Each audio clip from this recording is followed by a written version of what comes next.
Welcome back old book.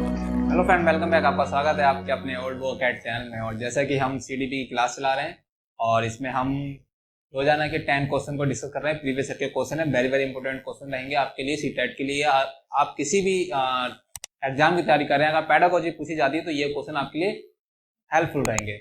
अगर आप मेरे चैनल पर नया हैं तो प्लीज लाइक सब्सक्राइब कर लीजिए और इसे अपने फ्रेंड्स के साथ ज़्यादा से ज़्यादा शेयर कीजिए। चलिए क्लास को स्टार्ट करते हैं। तो आपके स्क्रीन में पहला क्वेश्चन है, कोई 5 साल की लड़की एक टी शर्ट को तय करते हुए अपने आप से बातचीत करती है। लड़की के द्वारा प्रदर्शित व्यवहार के संदर्भ में निम्नलिखित में से कौन सा कथन सही है। मतलब एक बच्ची है कोई 5 साल की, वो जब टी शर्ट को क्या कर रही है, तय बना रही है, उस समय वो अपने आप से कुछ बातचीत कर रही है। तो ये कुछ कथन है, इन कथनों को हमें पढ़ के आंसर देना है कि कौन सा कथन ठीक है। जीन प्याजे इसे अहम केंद्रित भाषा यानी ईगोसेंट्रिक भाषा कहेंगे और लेव वाइगोस्की इसकी व्याख्या बच्चे के निजी भाषा यानी निजी भाषा के बारे में कहेंगे, अपनी क्रियाओं को नियमित करने के प्रयासों के रूप में कहेंगे। दूसरा पॉइंट कहता है जीन प्याजे इसकी व्याख्या सामाजिक अन्योन क्रिया के रूप में करेगा और लेव वाइगोस्की इसकी खोजबीन के या खोजबीन के बारे में मानेगा या कहेगा। थर्ड है आपका, जीन प्याजे और लेव वाइगोस्की इसकी व्याख्या बच्चे के द्वारा अपनी मां के अनुकरण के रूप में करेगा।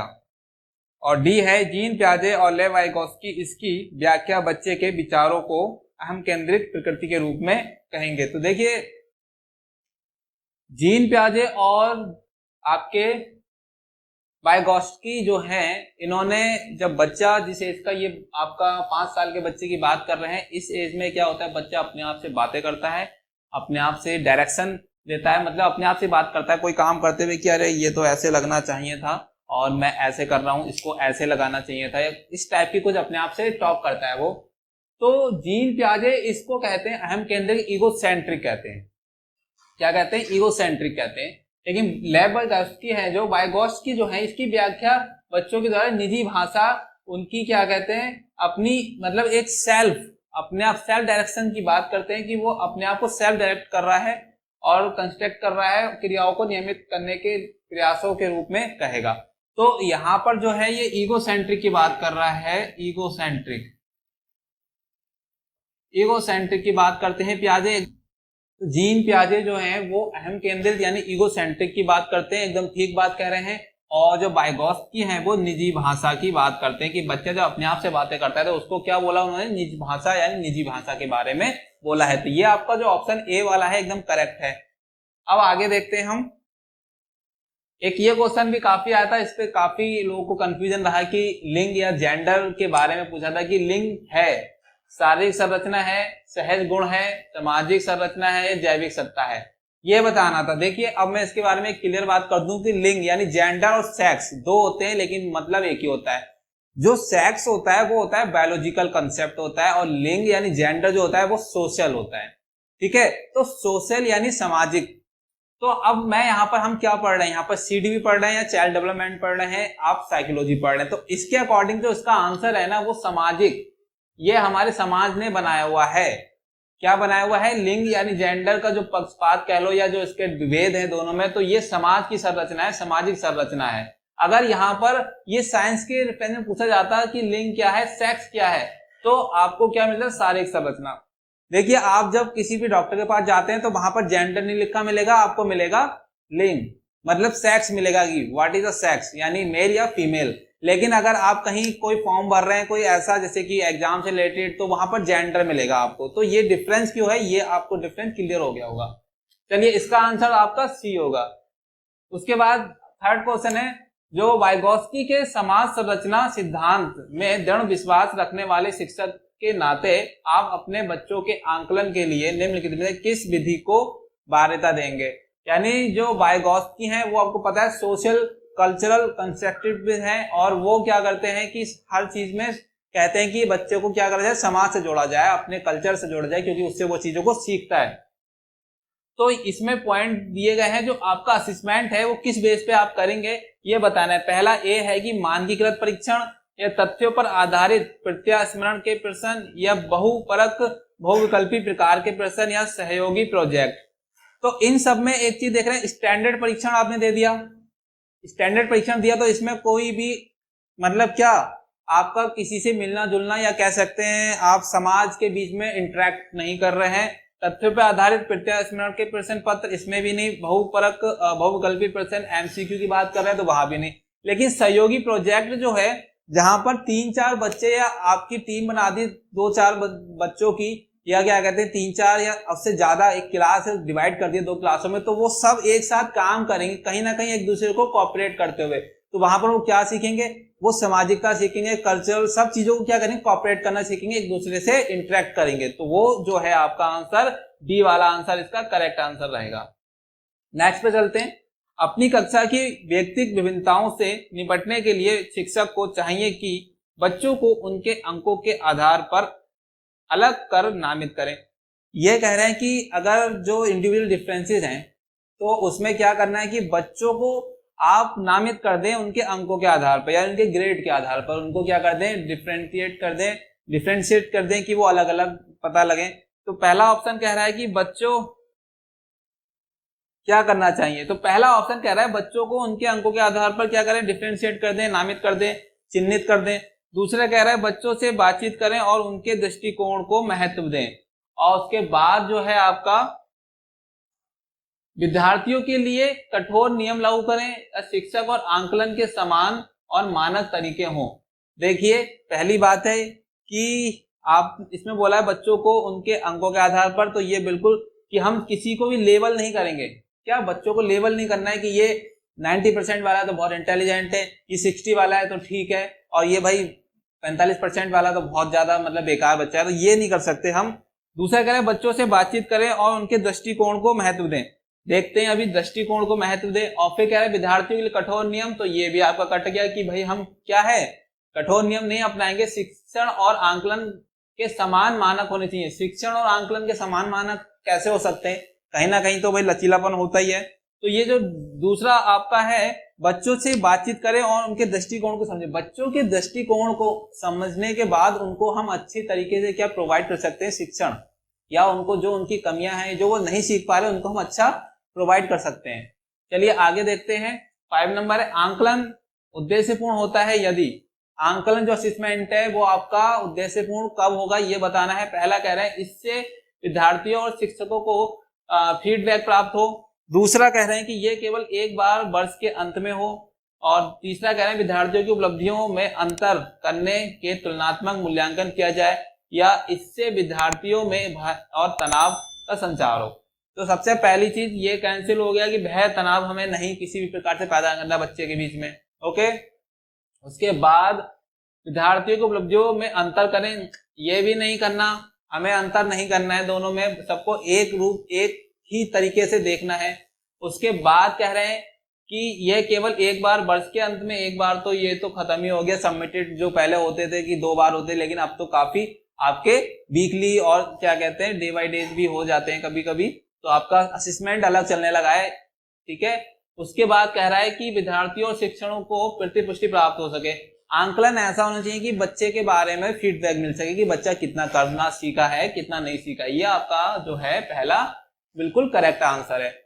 उसके बाद राष्ट्रीय पाठ्य चर्चा की रूपरेखा एनसीएफ 2005 के अनुसार शिक्षक की भूमिका है। शिक्षक की भूमिका क्या है ये बतानी है। तो 2000 एनसीएफ 5 के अनुसार जो शिक्षक की भूमिका है आपकी जो है वो यहाँ पर एक तो अधिनायकीय है या अनुमति परक है या सुविधादाता है या ये सत्तावादी है। सत्तावादी तो नहीं होगा, आपका जो सीएस सुविधादाता है ये क्या बोलेंगे, फैसिलेटेड होना चाहिए। एक टीचर क्या होता है वो फैसिलेट करता है उनको, वो क्या करता है थोड़ा पुश करेगा, उन्हें बताएगा, समझाएगा। तो ये नहीं कह सकते कि वो सत्ताधारी हो गया कि वो जो कहेगा वही चलेगा, ऐसा नहीं होगा, ये गलत हो गया। और अनुमति परक ये भी नहीं, आपका क्या है सुविधादाता है वो, ये आपके एनसीएफ में कहा। हमारा 7 नंबर क्वेश्चन है और अनुसंधान सुझाते हैं कि एक विविध कक्षा में अपने विद्यार्थियों से शिक्षिका की अपेक्षाएं विद्यार्थियों के अधिगम में क्या होनी चाहिए। मतलब काफी अलग अलग प्रकार, अलग अलग मतलब अपने पृष्ठभूमि से बच्चे हैं, वहां की बात कर रहे हैं। तो कह रहे हैं एकमात्र निर्धारक होती है, अधिगम जो है एकमात्र निर्धारक होती है या अधिगम के साथ संबंधित नहीं मानी जानी चाहिए। या फिर कह रहे हैं अधिगम पर कोई प्रभाव नहीं छोड़ती, या कह रही है अधिगम पर महत्वपूर्ण प्रभाव छोड़ती है। तो अनुसंधान यानी जो आपके रिसर्च वगैरह हैं वो कहते हैं कि विविध कक्षा में जो विद्यार्थी हैं, शिक्षिका की अपेक्षाएं विद्यार्थियों के अधिगम में क्या होनी चाहिए? क्या एक मान निर्धारक? बिल्कुल नहीं होनी चाहिए। एक संबंधित नहीं मानी जानी चाहिए क्या? ये भी बिल्कुल गलत है। कोई प्रभाव नहीं छोड़ेगी? बिल्कुल गलत है। लेकिन कह रहा है अधिगम पर महत्वपूर्ण प्रभाव छोड़ती है। अधिगम पर जो है महत्वपूर्ण प्रभाव क्यों छोड़ती? क्योंकि मानो कि कोई पंजाबी है, कोई बंगाली है, कोई क्या कहते हैं मराठी है, मतलब सब जगह से लोग अगर बैठे हुए एक कक्षा में तो वो सबका कल्चर सीखेंगे, सबके बारे में जानेंगे, उससे एक दूसरे के में प्यार, भाईचारा, ये सारी चीजें बढ़ेंगी और कहीं ना कहीं एक दूसरे की लैंग्वेज का भी फर्क पड़ेगा और वो एक से अधिक चीजों को एक लैंग्वेज में और एक पर्टिकुलर चीज को अलग अलग भाषा में भी सीख जाएंगे कुछ हद तक। उसके बाद 8 नंबर क्वेश्चन, विशेष आवश्यकता वाले बच्चों को शामिल करना जिनमें आज क्षमता ना हो उन बच्चों के लिए हानिकारक है। विद्यालयों पर भार बढ़ेगा। शिक्षण के प्रति दृष्टिकोण विषय वस्तु पर धारणा परिवर्तन की अपेक्षा करता है या एक काल्पनिक लक्ष्य है। तो देखिए आज क्षमता ना उन बच्चों के लिए हानिकारक है, बिल्कुल गलत। हानिकारक तो बिल्कुल नहीं होता है। इंक्लूसिव हमारा सेटअप भी कहता है कि इंक्लूसिव होना चाहिए स्कूल में, कि बच्चा कोई भी हो, चाहे विकलांग हो चाहे वो नॉर्मल हो, वो सारे एक साथ पढ़ें। दूसरा कह रहा है कि विद्यालय पर भार बढ़ेगा, ये बिल्कुल गलत हो गया। भार क्यों बढ़ेगा? विद्यालय का काम ही यह है कि बच्चों को पढ़ाना, चाहे वो स्पेशल हो या नॉर्मल। दूसरा है आपका कि शिक्षण के प्रति दृष्टिकोण और विषय वस्तु धारणा परिवर्तन की अपेक्षा करता है, यानी ये जो है आपका आंसर कुछ ना कुछ ठीक है। लास्ट देखते हैं, एक काल्पनिक लक्ष्य है, बिल्कुल गलत। बिल्कुल काल्पनिक लक्ष्य तो है ही नहीं, ये फिलहाल सारे गलत है। लेकिन तो थर्ड है वो ठीक कह रहा है कि आपको क्या है, दृष्टिकोण, आपको विषय वस्तु धारणा परिवर्तन की अपेक्षा करना पड़ेगा। आपको क्या कि उसके प्रति जो बच्चा स्पेशल चाइल्ड है अगर वो नहीं सीख पा रहा है तो उसके अकॉर्डिंग आपको अपना करिकुलम है उसको कैसे सिखाया जाए ये आपको सोचना पड़ेगा, अपने अंदर चेंज करना पड़ेगा, अपने दृष्टिकोण को थोड़ा डेवलप करना पड़ेगा। 9 नंबर क्वेश्चन, विविध प्रकार की सामाजिक, आर्थिक और सांस्कृतिक पृष्ठभूमि के बच्चों से युक्त कक्षा सभी विद्यार्थियों के लिए अधिगम अनुभवों को बढ़ाती है। यह कथन है। बात वही है कि जो बहुत मतलब कई पृष्ठभूमि से बच्चे आके अगर एक क्लास में बैठे हुए, विविध प्रकार की जो सामाजिक, आर्थिक और सांस्कृतिक पृष्ठभूमि के बच्चे हैं उनसे युक्त एक कक्षा है, तो उसमें अधिगम अनुभव को बढ़ाती है। किस प्रकार से बढ़ाती है ये बताना है। कह रहे हैं सही है क्योंकि बच्चे अपने साथियों से अनेक कौशल सीखते हैं। दूसरा कह रहा है सही है क्योंकि इससे कक्षा अधिक श्रेणीबद्ध दिखाई देती है। दूसरा है गलत है क्योंकि ये आवश्यकता स्पर्धा की ओर ले जाती है। उसके बाद गलत है क्योंकि यह बच्चों के लिए दुविधा, पढ़ना ही बेकार है क्योंकि ये तो दुविधा या ये सब बेकार की बात कर रहे हैं, ये भी आपका।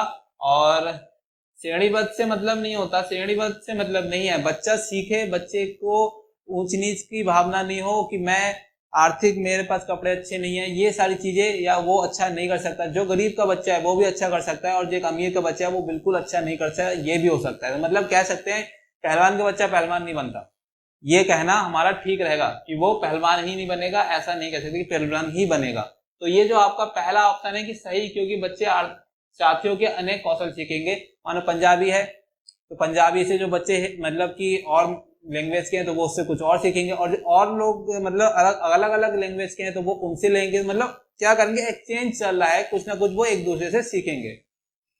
लास्ट है सुनने में असमर्थ बच्चा, यानी सुनने में असमर्थ बच्चा है, श्रवण जिसको प्रॉब्लम है, केवल अकादमिक शिक्षा से लाभ नहीं उठा पाएगा, उसे उसके स्थान पर व्यावसायिक शिक्षा दी जानी चाहिए। ये कह रहे हैं कि वो अकादमिक शिक्षा से लाभ नहीं उठा पाएगा, उसे कोई हमें क्या अपना हुनर देना चाहिए जिससे कि वो अपना काम कर सके। दूसरा कह रहे हैं नियमित विद्यालय में बहुत अच्छा कर सकता है यदि उसे उपयुक्त सुविधा और साधन उपलब्ध कराए जाएं।